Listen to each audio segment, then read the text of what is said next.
So I was having a conversation with one of my subscribers yesterday, and he was like, "Well, is there a way that the situation is salvageable for the Houston Texans? We know that at one point Troy Aikman went out of Dallas. They said no, and they ended up winning 3 Super Bowls.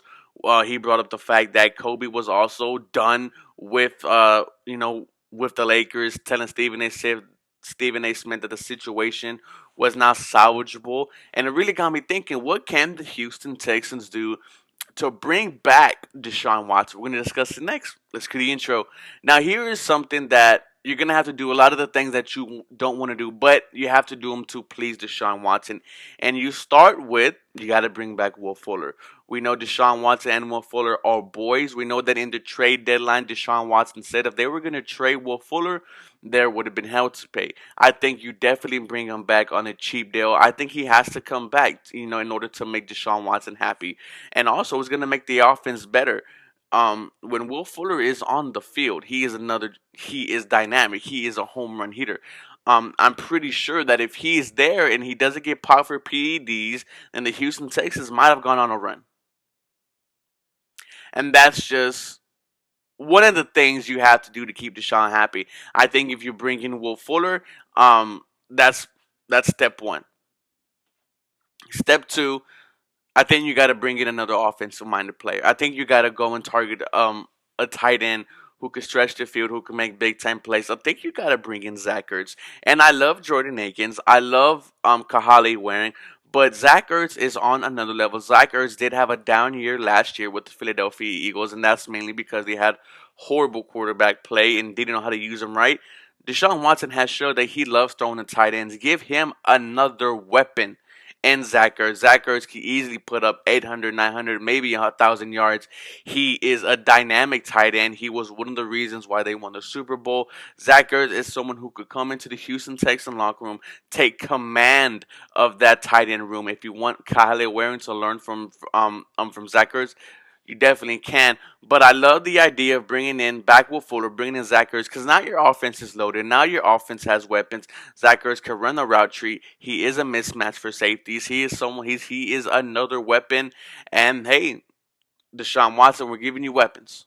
We're giving you weapons. Number three,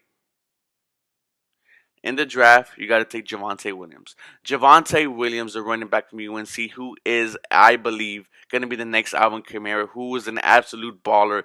He has the speed. You could put him out wide. He's a great pass catcher running back. I think he's one of the best running backs in the NFL. He is definitely slept on. If you could try to get the kid out of Clemson, Travis, that's going to be hard to do. But he reminds me of him. I think Javonte Williams could be a dynamic piece for this Houston Texans offense. We're not going to have Mike Devlin no more, so the offensive line will get better. The running game will get better. And what better than having a rookie running back who could potentially be your primary running back for the future. I think Javonte Williams does a lot of the things that Duke Johnson does a lot of the things that David Johnson does, but better. He could run. He makes people miss. He could run people over. If you haven't checked out his highlights, check out Javonte Williams, because I think he could be a great asset on this Houston Texans team.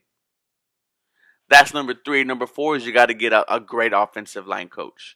Whether you try to pry Charlie Hegg's dad out of KC or get someone else, we already know that there's going to be a new offensive line coach coming.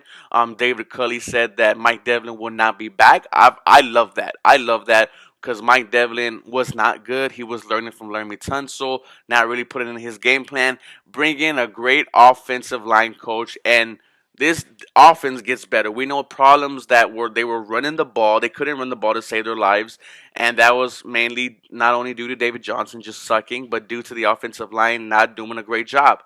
I think anybody who comes is going to automatically make this offensive line better. I mean, you invested a first round pick in Titus Howard, a second round pick in Max Sharpin. You invested 2 first round picks in Lermy Tunsil.